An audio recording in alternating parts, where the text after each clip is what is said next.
Rob Palmer, presenter. Rob Palmer, born 15 April 1975.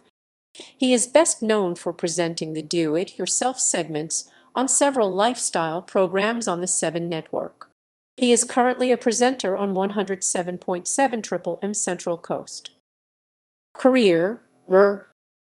Palmer appeared on Channel 7's Room for Improvement program 2001-2003 and also on the short-lived House Calls to the Rescue. In 2004, he became the DIY section presenter on Better Homes and Gardens. At the end of December 2014, it was reported that his contract with Channel 7 was not renewed. He won the 10th season of Dancing with the Stars in 2010. Personal life. Palmer married British former television presenter Gwenlene Jones in 2003.